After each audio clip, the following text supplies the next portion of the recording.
Succession Season 2, Episode 7. We are now beginning to wind down on Season 2 of Succession. It's been a very solid season so far. I think this episode and Episode 8 are some of the lower points of the season, but still have some things take place that are important, and there's some useful symbolism going on. So, number one, the boys are tasked with going to the UK, to England, to see their mother. They need to persuade their mother, per Logan, to agree to sell her shares, or at least vote with them in a proxy battle, which is now taking place by people who are on the board, who have snuck their way on the board through Kendall allowing them on mistakenly while Logan was sick early on in the show. So that's still a continued storyline in the show.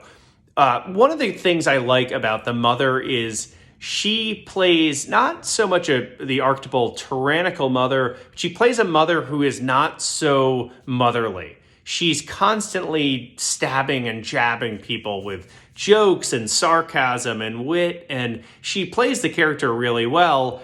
But it also shows you that not only is Logan tyrannical to the kids, but so is their mother, who they see less often. And the mother basically agrees, okay, yeah, I would sell you my shares for a fair price, but with the additional aspect that I would get to see you guys on Christmas, where currently you have to assume they're in the US on every Christmas and they don't see her enough.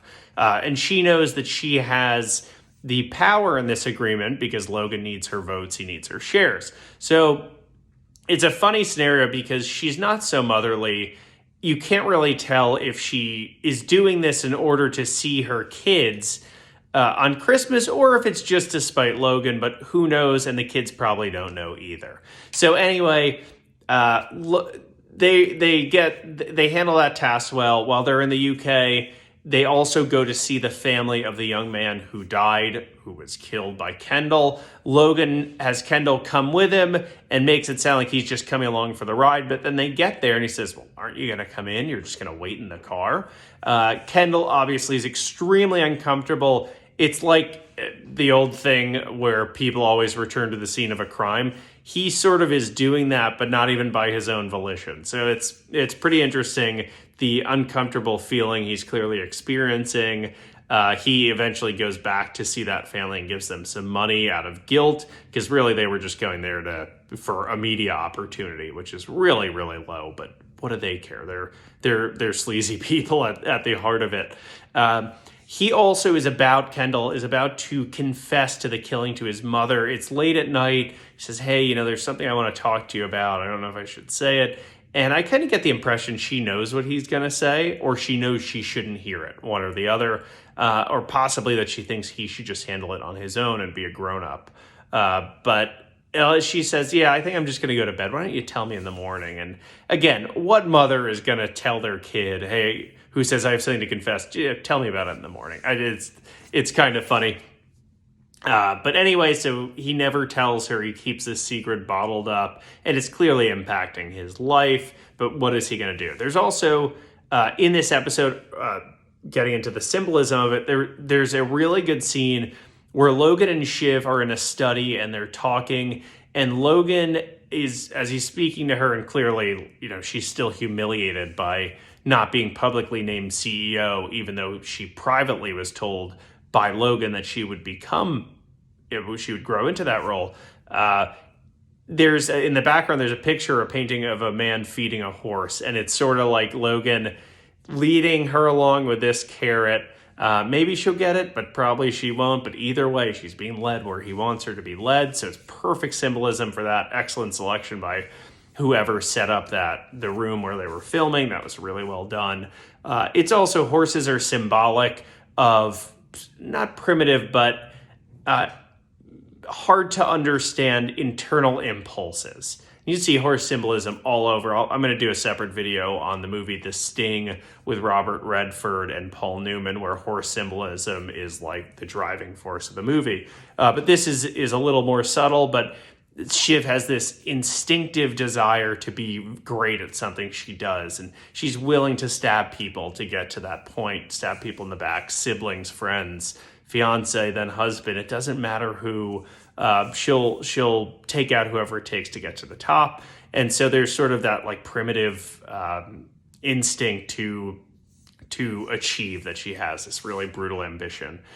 So I think the horse is symbolic of that. Also, then episode 8, I'm not going to go so much through symbolism. I'll say what I would critique about that episode.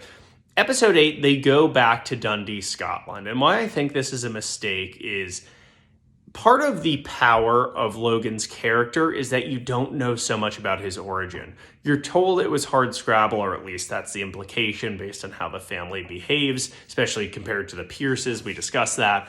And to take him back to his roots, and it seemed to be a rather normal town in Scotland, not rich, but not abject poverty or anything. It's not like the Gorbals or anything like that in Scotland.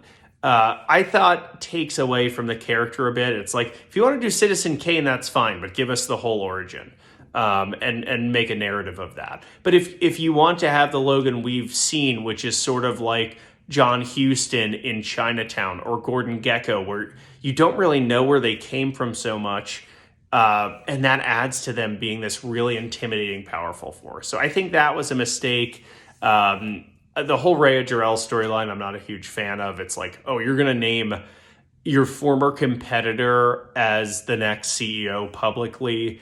What you're actually going to stick to that? You didn't do that with your own family. So it's, that doesn't seem plausible. I doubt most viewers were expecting her to formally ever be CEO. We'll see what happens with that in the next episodes. Clearly that goes south, as you could kind of guarantee it would based on how he behaves and how things usually go with him. But either way, they could have, if they wanted to do an award dinner with Logan receiving something to move the story along, you could have done that easily in New York City. I don't know why you had to go back to Scotland. It seemed excessive. But anyway, it helps to start to set up the final 2 episodes of the season, the last of which I think is probably the best in the show up to that point. So I'm very excited to do those videos. That will be episodes 9 and 10. And then we will be on to season 3. If you've enjoyed this video, if you're watching on Instagram, please follow. If you're watching on YouTube, please subscribe. If you are watching anywhere else, on my website, for example, please subscribe to the email list. We don't bombard you. It's just a way to know who's watching and to be able to reach out to you when new content comes out that we think you would like. Thanks for watching.